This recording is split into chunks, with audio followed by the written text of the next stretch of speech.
존경하고 사랑하는 우리 구독자 여러분 반갑습니다. 여러분의 천만 라디오 최ren아입니다. 이제 늦은 시간인가요? 저녁 시간 편안하게 들어주시기 바랍니다. 제가 문득 TV를 봤는데 드라마가 나오더라. 드라마 이 뭐냐 응답하라 1994죠. 1994. 이 1994를 보면서 아주 재밌는 모습들을 많이 봤어요. 옛날 생각도 많이 나는 것 같습니다. 특히 그 시대 때 이제 모토로라 그 삐삐, 삐삐 하면은 모토로라 아니었나요? 옆에 허리에 딱 모토로라 삐삐 차고 다니면서 번호도 보고 그 음성 메시지 확인한다고 그랬던 시절이 떠오르는 것 같습니다. 그 다음에 이제 뭐 PCS 폰 나오고 뭐 휴대폰 나오고 했는데 하여튼 그 당시 때는 1990년도 초반에는 역시 삐삐가 대세였죠. 대학생들 다 삐삐 하나씩은 다 갖고 있었을 거예요. 삐삐. 그 삐삐의 그 단축번호 그 메시지 보내고 했던 그런 이야기 나왔습니다. 이야기가 갑자기 떠오르더라고요. 그런 장면들도 보이는 것 같았고, 하여튼 모토로라가 참 추억이 많아요. 모토로라 하면 또 스타텍도 유명한데, 스타텍 맞나? 하여튼, 그때는 스마트폰이 아니라 휴대폰이었죠. 근데 요즘 보니까 또 모토로라가 요즘 또 떠오르고 있네. 최근에 보니까 남중국해랑 그 대만 해협을 사이에 둔 중국과 그 대만의 그런 군사적 긴장이 너무 높아지고 있는데, 미중 간 갈등이 다시 이제 불붙는 양상을 보이고는 있습니다. 미국의 트럼프 정부 이후에 이제 본격화된 미국과 중국 간의 무역 전쟁, 또 바이든 정부 출범 이후에도 이런 기조가 이어지다 보니까 전 세계 정보 기술 등 첨단 그런 기술 시장의 지형마저 뒤바뀌고 있습니다. 이런 지정학적인 변화가 한때 그 설 자리를 잃어가던 무선 통신 장비 회사가 거대 기업으로 이제 되살아난 거예요. 바로 미국의 국가 인프라하고 미국의 그 자국민의 일상을 보호하기 위해서 2018년도 그 8월에 제정한 국가방위법이 있어. 국가방위법 그 영향도 있다고 합니다. 이렇게 미국 기업들은 그 해킹 등 그 보안 문제로 그 중국산 CCTV 도입을 전면 금지한 이 법을 근거로 해가지고 뭐 국가 기관망 등의 중국 기업의 통신 장비 또는 영상 장비를 대체하게 하고 있어요. 이러한 또 반사 이익을 받은 기업이 모토로라 솔루션이라네요. 무선 통신 관제를 비롯해서 그 아비질론의 영상 감시, 뭐 분석 솔루션 등등 해서 자국 내 수요를 사실상 독점하고 있다. 뭐 그런 이야기도 있습니다. 우리에게는 보통 생소하다고 하는데 미국 뉴욕 그 주식시장에서 이 반짝이는 기업들을 뭐 들여다보는 그런 이야기 뭐 있어요. 그런 채널이 있고 그런 방송이 또 있어요. 있다 보니까 제가 또 한번 유심히 봤습니다. 그래서 한번 그 모토로라 이야기를 살짝 한번 덧붙여서 이야기를 해볼게요. 어떤 올해 들어서 이제 미국 내에서 이제 총기 사고가 좀 많이 나는 것 같아요. 총기 사고 많이 발생하고 있다는데 최근에 학생 교직원 등 6명이 숨진 뭐 내슈비라고 또 해고된 은행 직원의 앙심에 13명의 사상자가 발생한 켄터키주 루이빌 그리고 멤피스의 11명, 뭐 테이트 카운티 6명 사망. 하여튼 국내에서도 이런 뉴스에 이제 둔감해질 정도인데 하여튼 미국은 상당히 많아 보면 총기 사고가. 이 비영리 단체 총기 폭력 아카이브에 따르니까 올해 3월까지 집계 가능한 대규모 난사 사건만 130건이랍니다. 난사 사건. 야. 하여튼 지난해 발생한 647건을 빠르게 따라붙고 있다 하는데 그 미국의 질병통제센터가 팬데믹 이후에 미국의 총기를 이용한 살인하고 사망자를 분석한 자료에서 2020년 한 해에만 4만 5천 명, 35%나 증가해가지고 26년 만에 최고치를 기록했대요. 참나 미국 사람들 보면 이해를 못하겠어. 총기를 왜 자유화했는지. 이렇게 해마다 그 증가하는 총기 사고뿐 아니라 지난 3년에 걸친 뭐 팬데믹과 그리고 각종 재난 그리고 지정학적인 위협의 증가로 인해서 북미 유럽을 중심으로 이렇게 뭔가 퍼져나간 통신 장비 그리고 감시 장비 수요는 증가하고 있답니다. 2018년 그 이전 이러한 장비들이 중국 통신사나 통신 기업들이 잠식하던 시장이었는데 뭐 미중 갈등 이후로 이제 시장의 구도가 확연히 바뀐 거예요. 그리고 그 중에서도 경찰과 군이 착용한 장비 중에 무기를 제외하고는 어느 나라에서건 허리춤이나 가슴팍에 꼭 보이는 장비가 있어. 바로 이 모토로라 로고가 찍혀있는 이 무전기야. 모토로라 무전기. 하여튼 무전기하고 통신장비, 감시 카메라가 항상 단골로 나옵니다. 이 접는 스마트폰에다가 인공지능 기술이 번성하는 시대에 왜 한물간 이런 무전기냐, 뭐 그런 얘기도 할 수 있는데, 이 통신망이 다 망가진 그런 재난과 휴대전화, 버튼 누를 시간조차 없는 긴급한 이런 사건 현장에서 쓸 수 있는 유일한 장비라는 점을 내세워가지고 이 독점적인 시장을 형성하고 있는 기술이죠. 무전기는 그 급박한 상황에서 이 버튼만 누르면 0.5초 이내에 일정 거리 내에서 누구든 연결이 가능하고 가장 효율적인 통신 수단입니다.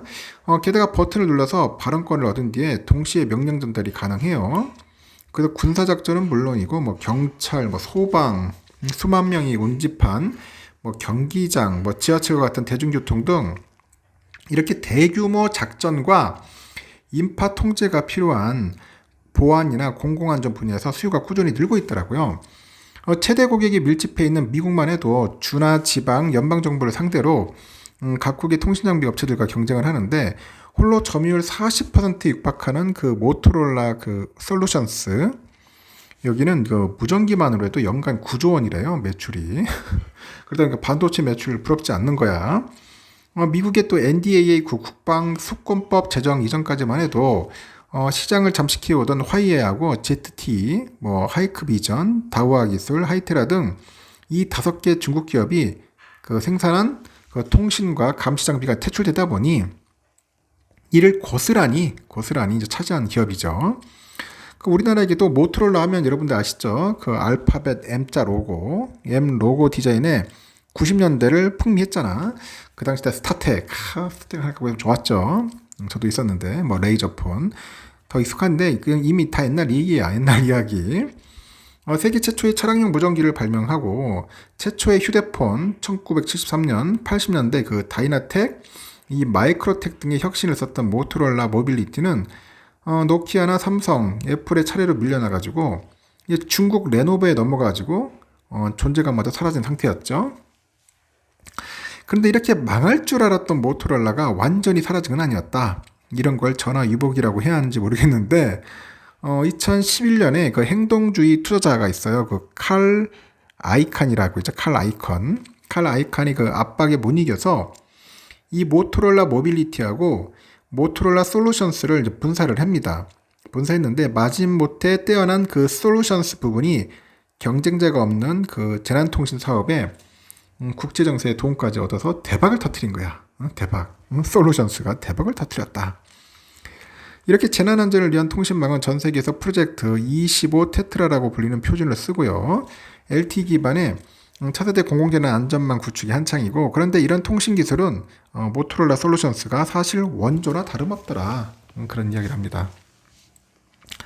나아가서 우리가 지금 쓰는 휴대폰, LTE나 이 5G니 이름만 다를 뿐 어쩐지 잘 느껴지지 않는 속도에 비싼 요금제를 부담하는 동안에 모토로라 솔루션은 무전을 넣으면 인공지능으로 번호판 식별해주고 사고 발생 지점을 자동으로 인식을 해가지고 경찰, 소방사고 현장팀까지 자동 배치해주는 넘사벽 기술을 현재 구축해 놓은 상태라고 합니다. 지금은 뭐 악당 때려잡는 뭐 택시기사? 택시기사 드라마 있죠? 택시에서 이직한 그 박혜영 경위님이 애타게 손에 쥐던 TRS 무전기 통신망으로 북미 지역 1등, 올해 초에는 유럽의 탈레스를 제치고 영국 재난망 구축 사업까지 따냈죠. 게다가 그 Black Lives Matter 뭐 그런 얘기 있는데 흑인 인권 문제로 불거진 이후로 미국 지역의 경찰마다 가슴 중앙에 착용하고 있는 바디캠, 이 바디캠을 비롯해서 미국 전역의 911 관제센터나 보안 카메라를 몽땅 쓸어넘는 일종의 군수기업이나 다름없는 것이라고 하네요. 이렇게 모토로라 솔루션은 그 아예 그 대규모 인파가 보이는 그 경기장이나 뭐 지하철 등의 인물 하나하나의 동선과 그 사고 가능성을 영상으로 막 분석을 해요. 그 심지어 CCTV에서도 총기 사고 현장을 즉시 탐지하는 기술까지 투자하다 보니 마치 플랫폼 기업이 온라인 시장을 독점하듯 전 세계 80조 원의 규모의 그 재난망 시장을 이제 흡수하기 시작했다, 그런 이야기를 합니다. 지난해까지 전 세계 주요 기업들이 이제 높은 금리와 그 우크라이나 전쟁으로 인해서 공급망 타격을 받았는데 그 정부의 후원 속에 그 모토로라 솔루션스는 이마저도 피했다. 그럽니다. 미국 정부에 찰싹 붙어가지고 아주 찰싹 붙었어요. 이 사업을 하는 덕분에 6에서 8년마다 다가오는 교체 수율을 흡수하고 있죠. 올해 또 연말 기준 수주 잔고만 해도 143억 달러랍니다. 18조 8천억이에요. 막강한 현재 수율을 또 지고 있대요. 그 덕분에 또 무전기하고 보안카메라 장비 매출하고 방제센터 구축까지 더해서 작년에만 연간 11조 9천억, 1년 만에 37% 성장 기록했고, 이 기업 운영에 필요한 각종 비용을 떼고도 배당과 투자에 사용 가능한 여유 자금을 보여주는 잉여 현금 흐름은 109% 늘어서 웬만한 배당주 못지않을 정도로 합니다. 현재 보니까 아비질론과 에어디펜스, 학교 재난 알림 앱을 설계한 레이브 모바일, 그 세프티 등 해마다 그 보안 기업을 꾸준히 사들여가지고 다른 기업과 격차를 벌리면서 현금이 남아돈다. 그런 이야기를 합니다. 올해에도 이제 배당을 주당 0.88달러로 11% 증가했고, 이를 미리 알아본 대형 펀드 자금이 꾸준히 유입되면서 주가는 연중 최고치, 시가총액은 무려 478억 달러, 약 63조를 기록 중이라고 하네요. 창업주인 그 갤빈가가 떠난 뒤에 그 캐피탈 월드 인베스터스, 뱅가드, 블랙록 등이 지분을 보유해가지고 상장 지수 펀드를 통해서 고정적인 자금 유입이 주가 상승의 동력이 된답니다. 또 월가 JP모건이 이제 공공 부분의 그 견조한 그 수주 잔고가 기대 이상이라고 보는 것 같아요. 지난달 중순에 모토로라 솔루션스의 투자 의견을 중립에서 매수로 상향했어요. 이 모토로라 솔루션스의 현재 주가 수익 비율 PER이 얼마냐? 퍼가 35.7배입니다. 월가 12개월 목표 주가는 평균 302달러, 6.8% 추가 상승 여력이 있다고 보고, 이렇게 막강한 정부 수요를 바탕으로 다음 분기 실적도 낙관적이다. 그렇게 보는 것 같습니다. 현재 모토로라 솔루션스가 연례 그 투자자 보고서에 보니까 지금의 성장으로는 더 안전한 학교나 지역사회, 경찰 간의 신뢰, 또 빠른 재난 대응 환경을 만드는 것에 의미를 부여하고 있다고 하네요. 우리 인간이 가진 본능 중에 앞날에 대한 예측이 가능하고 안정적이면서 통제할 수 있는 것을 원하는 욕구가 깔려 있다고 하죠. 내 가족, 내 사회를 지키기 위해서 누구나 같은 행동을 할 거다. 누구나 같은 행동을 하겠죠. 하여튼 모토로라 솔루션스는 그 정보기술과 통신망을 꽉 찐 미래기술 기업이기도 하지만은 미국 내에서는 대통령조차 쉽게 건드리지 못하는 총기 규제, 한편에서 안전하다고 믿기 어려워지는 사회의 불안감이 맞물려서 성장하는 회사처럼 보이기도 한다고 합니다. 이렇게 성장하는 기술주, 공공기관의 막강한 수요로 성장하는 회사, 여러분들은 어떻게 생각하십니까? 모토로라. 그래서 요즘 모토로라가 뜨고 있다고 하더라고요. 그래서 여러분들에게 모토로라 투자라는 게 아니라, 야, 또 이렇게 기업이 또 반전을 하는구나. 망할 줄 알았는데 또 다시 살아나는구나 하는 것을 또 배우게 됩니다. 역시 기술은 혁신이 있어야 돼요. 일단은 여기까지 하겠습니다. 참고되었으면 좋겠어요. 좋은 하루 보내시고 나중에 마지막 방송 때 뵙도록 하겠습니다.